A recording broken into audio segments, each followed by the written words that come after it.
वो John Wick का dialogue आपको पता होगा, rules without them we are living with the animals. Character build करो, और कैरेक्टर बिल्ड होता है कुछ वैल्यूज को, कुछ प्रिंसिपल्स को और कुछ रूल्स को फॉलो करने के बाद। तो आज के वीडियो में मैं बात करूंगा कुछ रूल्स, या फिर उसे आप फिलॉसफी भी कह सकते हो, जो मैं फॉलो करने की कोशिश करता हूँ अपनी लाइफ में।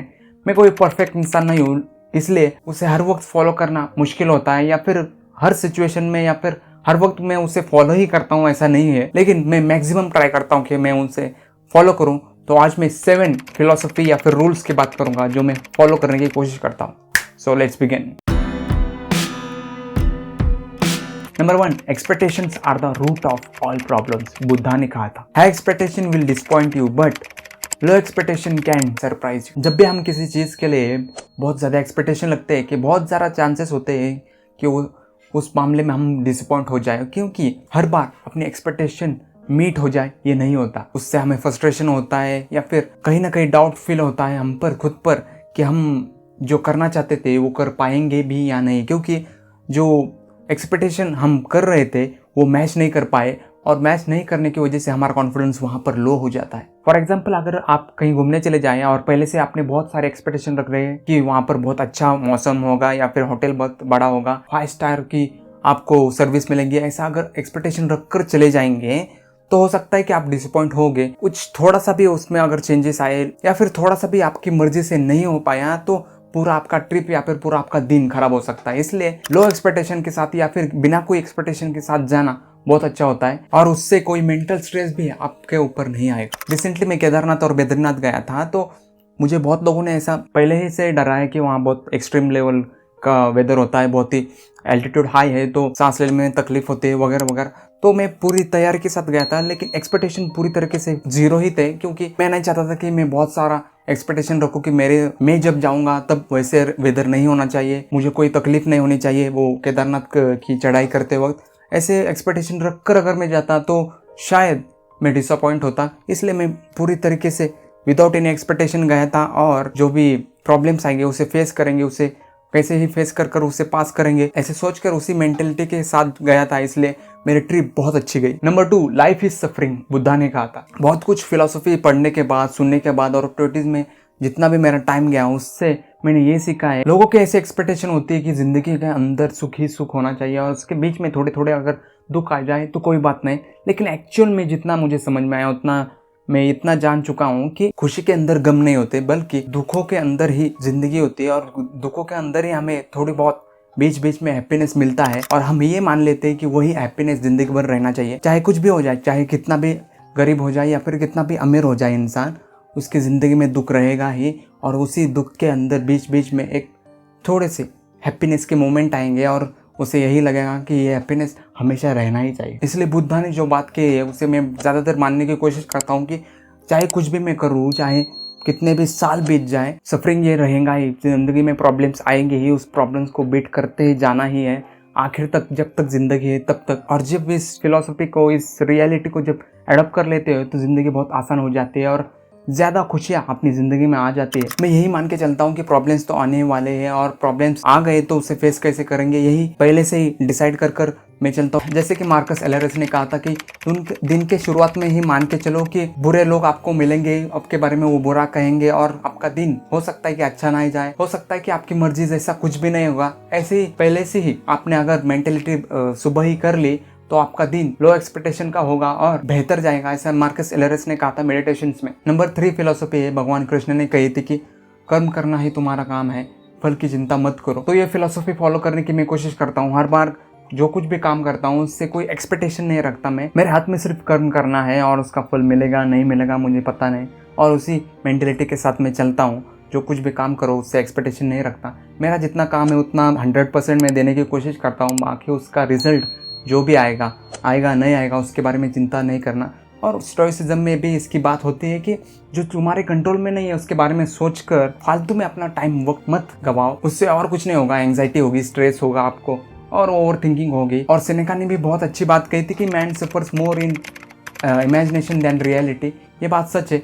हम फालतू में कुछ भी इमेजिनेशन कर लेते हैं कि ऐसा होगा वैसा होगा, ये मैंने काम कर तो दिया, लेकिन इसका रिजल्ट अगर ऐसा हुआ तो क्या होगा, वैसा हुआ तो क्या होगा, जो होगा उसके बाद देख लेंगे। लेकिन होने से पहले जो हमारे हाथ में नहीं है उसका आउटपुट सोचकर हमारा टाइम और हमारी एनर्जी क्यों बर्बाद करें। इस फिलोसफी को मैं 100% मानता हूँ और ज़्यादा सोचता नहीं। फॉर एग्जाम्पल अगर मैं यूट्यूब की बात करूँ तो यूट्यूब के वीडियो डालने के बाद वो वीडियो चलेगा नहीं चलेगा नहीं सोचता, हमारे हाथ में नहीं है। उसके बाद मेरा काम बस था रिकॉर्ड करना और मेरा काम था बस कंटेंट क्रिएट करना। उसके बाद वो चलेगा नहीं चलेगा उसके बारे में मैं नहीं सोचता। हाँ, बस एनालिटिक्स देखता हूँ कि मैं कहाँ गलत हुआ, क्यों डिप गया, जहाँ पर डिप गया वहाँ क्यों डिप गया, लोगों ने जहाँ पर छोड़ दिया देखना वहाँ क्यों छोड़ दिया, वो फिगर आउट करने की कोशिश करता हूँ। और वो जब फिगर आउट हो जाए तो उससे सुधारने की अगले वीडियो में कोशिश करता हूँ। और सुधार भी दिया तो अगले वीडियो से भी मैं एक्सपेक्टेशन नहीं रखता कि वो चल जाएगा, अब मैंने सुधार लिया है। नंबर 4 जो फिलोसफी है जो सुकरात ने कही थी कि the true wisdom is doing you know nothing. बहुत कम लोग ये जानते हैं कि वो बहुत कम जानते हैं और मैं उनमें से एक हूँ, ऐसा सुकरात ने कहा था। और उसमें मैं थोड़ा ऐड करना चाहता हूँ कि जो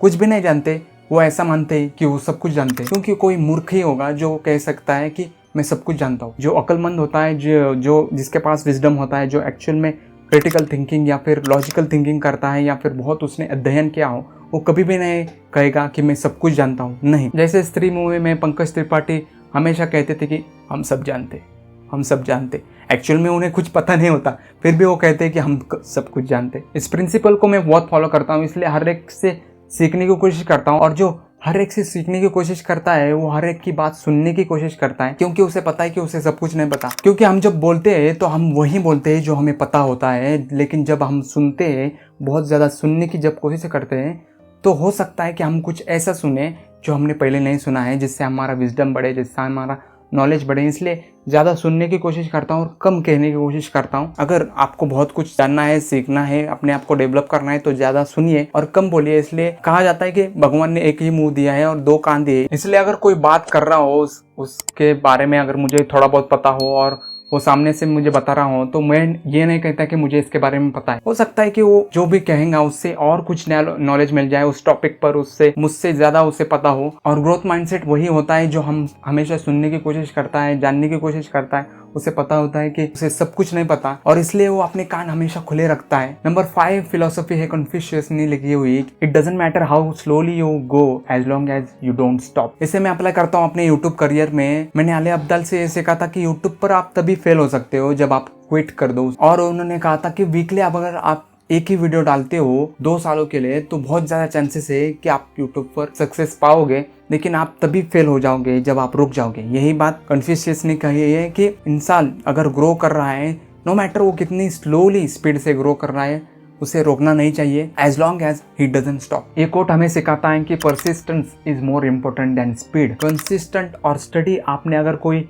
काम किया तो सक्सेस होने के बहुत ज़्यादा चांसेस है। वही अगर आपने बहुत ही इंटेंसिटी के साथ किया और बहुत जल्दी छोड़ दिया तो कोई आपको सक्सेस नहीं मिलेगा। इसलिए अगर आपके एफर्ट्स जो है, आपके जो एक्शंस है वो स्लोली होते होंगे फिर भी चलेगा, लेकिन कंसिस्टेंट होने चाहिए और आप रुकने नहीं चाहिए। आपका बर्नआउट नहीं आना चाहिए। बहुत बार बर्नआउट आता है हमारा, क्योंकि हमारी इंटेंसिटी बहुत हाई होती है। स्टार्टिंग में मोटिवेशन बहुत हाई होता है और उस मोटिवेशन की वजह से हमें ऐसा लगता है कि यही मोटिवेशन एंड तक रहेगा। नहीं, आगे जाकर हमारा मोटिवेशन ख़त्म हो जाता है और उसके साथ साथ इंटेंसिटी ख़त्म हो जाती है। और इंटेंसिटी जब ख़त्म हो जाती है तो बर्नआउट आ जाता है। सिंपल बात है कि life is a marathon not 100 metre race. 6 number की फिलोसफी है, माइक मर्डॉक ने कहा था कि the secret of your future is hidden in your daily routine. आप रोज सुबह उठकर क्या करते हो, दोपहर को क्या करते हो, शाम को क्या करते हो, इस चीज़ से डेली आप क्या करते हो वही डिसाइड करता है कि आपका फ्यूचर कैसा होगा। आप डेली अगर लेट उठते हो या फिर एक्सरसाइज नहीं करते या फिर ड्रिंक करते हो या फिर स्मोक करते हो तो इन फ्यूचर गारंटेड आपको कोई ना कोई बीमारी होगी, आप फैट हो गए या फिर लॉन्जिविटी है वो कम हो जाएंगी। यही है डेली रूटीन की तरफ से। ऐसा नहीं कि एक ही दिन में ये सब कुछ हो गया और आप बीमार हो गए, नहीं, ये लॉन्ग पीरियड टाइम का वो कंपाउंडिंग होता है। और कंपाउंडिंग का पावर ये निगेटिव भी होता है पॉजिटिव भी होता है। वो हम पर डिपेंड करता है कि वो हम निगेटिव में ले या फिर पॉजिटिव रखें। आप वही अगर डेली राइटिंग करते हो, रीडिंग करते हो तो लॉन्ग टर्म में उसके फ़ायदे आपको मिलेंगे। आपका नॉलेज बढ़ेगा, आपका कोई किसी ना किसी फील्ड में स्किल बढ़ेगा जो आगे जाकर किसी ना किसी फील्ड में आपको यूज़ होगा और उससे आप मोनेटाइज भी हो सकते हैं या फिर आप अपनी फील्ड में आप सक्सेस पा सकते हैं। और नंबर 7 की फिलोसफी है, if you are lonely when you are alone then you are in a bad company. इसके बारे में मैं पिछले वीडियो में भी बात कर चुका हूँ कि अगर अकेले रहने पर आपको ऐसा लग रहा है कि आप लोनली हो तो आप अपने आप से प्यार नहीं करते, आपको अकेले रहने से डर लगता है, आप अकेले में बहुत ही स्ट्रेस होते हो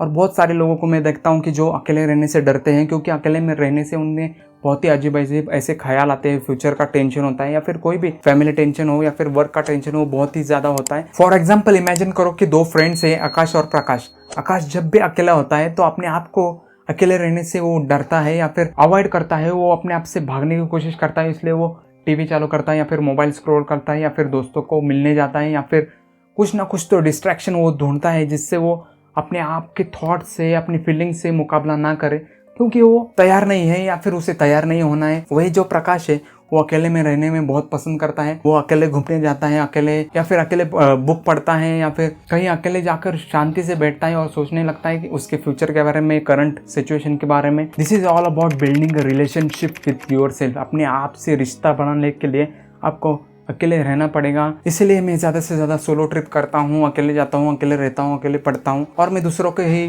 बार बार इंकरेज करता हूँ। बहुत सारे मेरे वीडियोस हैं जहाँ पर मैं अकेलेपन, लोनलीनेस, सॉलिट्यूड के बारे में मैंने बात की है और मैं बहुत पसंद करता हूँ इसके बारे में बात करना। तो यही 7 फिलोसफीज हैं जो मैं फॉलो करता हूँ और आपको भी इंकरेज करूँगा कि कुछ ना कुछ तो रूल्स या फिर फिलोसफी अपनी ज़िंदगी में फॉलो करो जिससे आपका कैरेक्टर बिल्ड हो जाए। और एक चीज़ है जो बहुत मैं बात करने की कोशिश करता हूँ और मुझे पसंद है, वो ये है कि मैंने 20s में क्या क्या गलतियाँ की थी, मैंने क्या सीखा, मैंने 20s में क्या लेसन सीखे। अगर आप भी ये जानना चाहते हैं कि मैंने 20s में क्या लेसन सीखे और मैंने क्या गलतियाँ की, तो इस वीडियो को ज़रूर देखना। मैं आपको इसी वीडियो में मिलूंगा। Bye for now.